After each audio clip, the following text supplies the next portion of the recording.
Hello, y'all. Welcome. All right. Today we're going to be talking about gate 14. We moved into this gate on the 17th, so this video is a little bit late, but we are deep in it for right now. So it might be relevant for you even today. So let's just bring it down. The gate 14 comes from the I Ching. It is power skills or the possession in great measure. And in the quantum human design, it's the gate of creation. And in the gene keys, it's the way of competence. So really, this gate often gets referred to as a resource gate. It's about money alignment, money scarcity, poverty mindset. It's about how we align with money and what that looks like in our life, right? So let's look at kind of why we talk about this gate as a resource gate.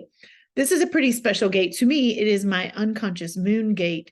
And so it's been a very active gate in my life. I've had to really work with the shadow of this gate. And also, I've had moments where I really get to express the highest expression.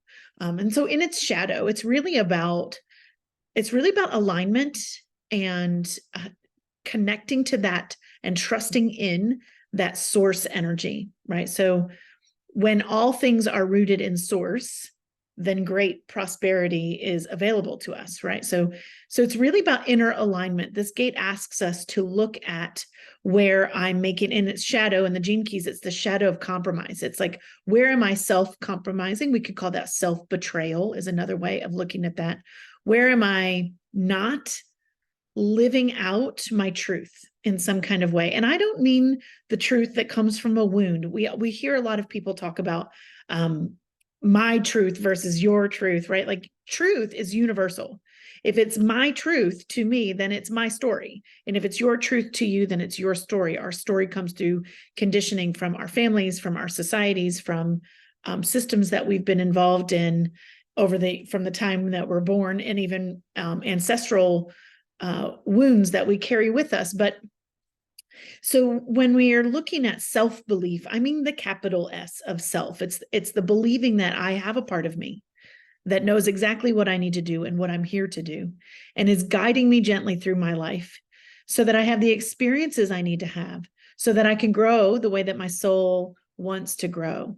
And in that, the result of that is that I will have experiences that are challenging, and I will have experiences that are expansive, because that's what it means to be human. But all of it is being led by this inner source, this inner self, this higher self connection. And when I say higher self, so that we're clear, I mean the part of me that has never been born, the part of me that will never die. It is the light of God in my heart, if you want to use the word God. If you want to use source, it's universal source in my heart. It's the part of me that's universal. And that is my alignment with that part, is my higher self. And so it's not religious, but it's certainly spiritual, right? And so this gate asks us to look at our inner alignment, our inner belief systems, our inner conditioning around resources, around support, around the way that we've been conditioned to move through the world, especially when it comes to money and resources. And so if you're having some money issues up right now, that's why, right? Like, it's a gate that's really bringing that to the forefront and saying, what are your beliefs around money? Lynn Twist wrote an excellent book called The Soul of Money, and she talks about the 3 core beliefs that create the biggest disruptions when it comes to money in our society. And that is, 1, there's not enough. And so therefore, I need to have more. I need to collect more. And that's just the way it is. I need to prepare for something that could possibly happen to me. Even though I might have enough right now, what happens if I don't have enough later, right? So that's what some of these beliefs start to drive, this need to kind of collect money, right? Like that we have enough. And so this gate asks us to look at what is enough. What does enough mean? What does abundance mean to us? I like to tell people when I do money workshops, or when I lead this kind of question, because it's been a big question in my life. Obviously, I have this gate, and a reminder that even if you don't have this gate highlighted, we all have all the gates. And when we're transiting a gate, it's amplified for all of us, right? It's the collective amplification of this energy. And so we're collectively saying, what do we believe about money and what we have to do to get it, that there's not enough, and that I need to collect more, right? And so in some ways, because of these beliefs, we go into self-sacrifice, we go into self-betrayal, or in this case, the shadow, which is compromising my truth, what I'm here to do. And I mean the truth of like that alignment from that higher self, that I'm here, I have a purpose here. I'm here to serve the greater whole in some kind of way.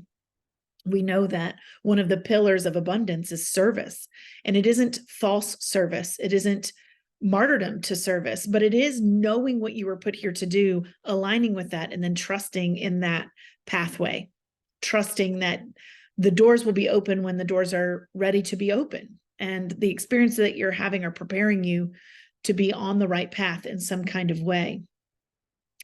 And it asks us to look at where we're compromising our values, our and our core genius in order to make money, right? So again, it's about, we talk a lot about money, but in this gate, because it specifically talks about money, but it's also about resourcing, right? So again, going back to like the belief around being abundant is, and what I was about to say is, as I teach, like if you have 2 shirts in your closet, that's abundance. If you have a closet, that's abundance. If you have a bed that you sleep in, that's abundance. If you have a relationship that you can come home to and feel safe in, that's abundance. If you have a family that loves you, doesn't mean it's always easy. That's abundance. If you are making money in this culture, that's abundance. You have the choice to make that money. That's abundance, right? So it's not forgetting that abundance. We talk a lot about abundance as wanting more, desiring more in our lives. But really, abundance is about enough. It's about enoughness. I have enough. I feel content. I feel satisfied. I feel successful because I have enough. I have what I need. The roof is over my head, and I trust that I am provided for in all of my needs. We tend to talk about abundance in the sense of, well, it's not fulfilling all of my desires yet.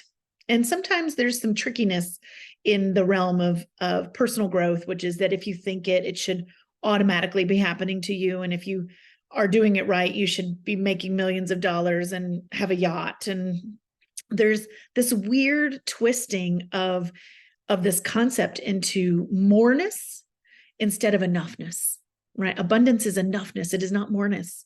It is having enough. When we have too much, when we accumulate too much in the Chinese system, it actually weighs us down. It weighs down the spleen. The spleen can't transport the energy. We start to have sluggish movement in the body. We start to accumulate water. So that's where we get some aspects of weight gain. We start to have digestive issues. It leads to other immune issues and leaky gut and irritable bowel and all these things that start to happen because of muchness in the body. Now, there's no judgment in that. Like, I ate too much and now I have a problem. Sometimes the muchness that weighs down a spleen is emotional. It's the carrying the emotional load, carrying the weight of a narrative that's full of trauma and conditioning, right? So there's no shaming in there, but there is a long-term result of trying to carry too much. And so this gate reminds us that abundance is enoughness. I'm going to say it again and again. It's not having more. It's not having more than enough, although sometimes that is the result, right? Like, but when that's the goal, when that's the only goal, that's out of alignment, right? The universe says, I'm here to support you. I'm here to love you. And I'm here to provide all of your needs. But it isn't here to say, and all of your egoic desire. The soul has its own desire, and your path in life, what gets highlighted by this gate, is your alignment with that soul desire. The more we align with our soul desire, the less we need, the less we really need in our lives, in the sense of like, I need to know that I have hundreds of thousands of dollars in my account so that if something were to happen to me in the future, I'm prepared. It's more about living in the moment and living in this trust and alignment with your true self, with that higher self, with your inner power, that the more you are aligned, the needing for more starts to fall away. It doesn't mean that we don't have a nice house or that we don't drive a nice car. those things are, those are luxuries, right? Like, and of course we all want luxury in our lives, right? Like, but working to only have luxury is an empty life, right? And we know this, we know that empty feeling of wanting something that is being that is not fulfilled, and we try and fulfill that emptiness. We talk about material wealth and emptiness. We try and fill it with busyness. We try and fill it with more things to make us feel successful. But really, success comes from inner alignment. It comes from, what am I here to do? How am I here to contribute? What is my soul? Why is my soul here? It's asking those deeper questions. That if we are brave enough to live in this alignment with our true self, our true soul, which takes a lot of bravery. There's a lot of people moving around the world that are what Ra Uru Hu used to call furniture, just like not awake to their soul purpose and what they're here to do, but they're awakening, right? There's this, we're all awakening. That is the soul's journey. We are born asleep and we are awakening through the process of experience and humanity and all the things that are happening.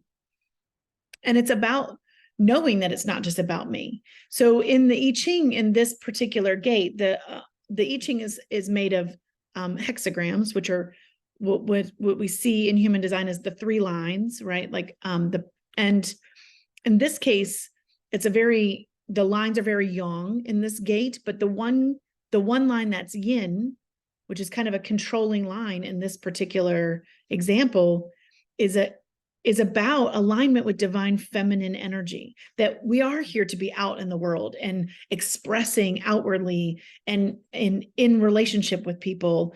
All of that, though, and earning and creating success and creating money and resources for ourselves and for others, right? We are meant to be doing those things, but it should be guided by this divine feminine principle. That is, that first, I am aligned with source. And that secondly, I know that I am here to serve in some kind of bigger way. I'm here to serve my community. I'm here on purpose, on time.